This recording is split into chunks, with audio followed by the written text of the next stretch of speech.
Hello everyone, আসসালামু আলাইকুম। Welcome back to my channel Tamanna Rana. কেমন আছো সবাই? আশা করি ভালো আছো, আমিও ভালো আছি।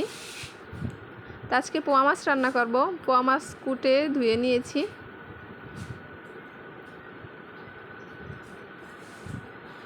আর এদিকে একটু আলু কেটে নিয়েছি, আলু দিয়ে পোয়া মাছ রান্না করব।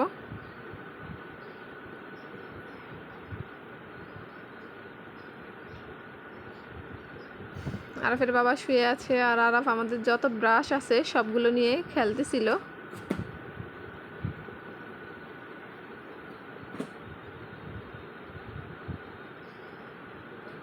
তা এখন পোয়া মাছগুলোকে আমি কষিয়ে নিয়েছি, কষিয়ে উঠিয়ে রেখেছি যেহেতু খুব নরম মাছ। আর এইদিকে আলুগুলোকেও কষিয়ে নিচ্ছি।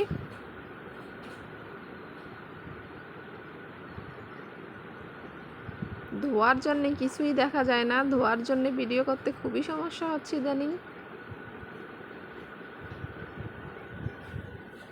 তাই যে ঝোলের মধ্যে আমি আলুর মধ্যে ঝোল দিয়ে দিয়েছি, ঝোল দিয়ে তারপর মাছগুলোকেও দিয়ে দিয়েছি।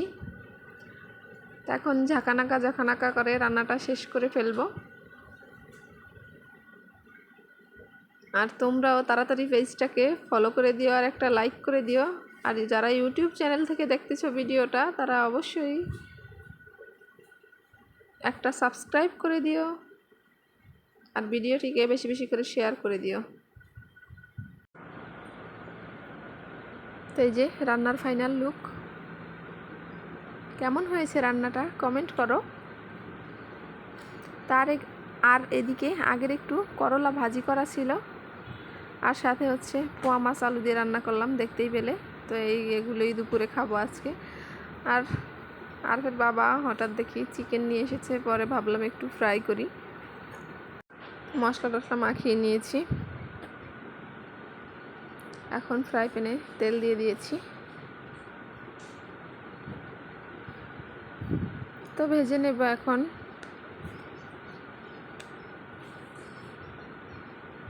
এই যে এদিকে কিন্তু পেঁয়াজ আর কাঁচামরিচও কেটে রেখেছি।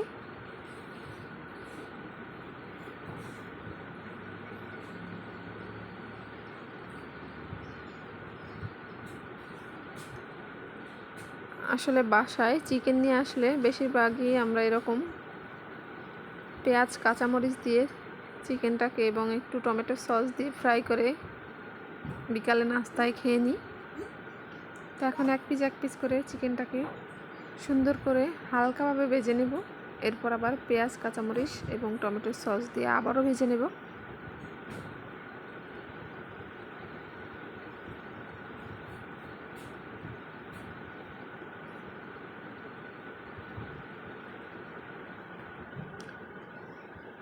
যারা পেজ থেকে দেখতেছো, ফেসবুক পেজটাকে ফলো করে দিও, এবং যারা ইউটিউব চ্যানেল থেকে দেখতেছো তারা অবশ্যই ইউটিউব চ্যানেলটাকে সাবস্ক্রাইব করে দিও। আর আমার ভিডিও তোমাদের কাছে কেমন লাগে কমেন্টে কিন্তু জানিও। তো পুরো ভিডিওটা দেখতে থাকো। আল্লাহ হাফেজ।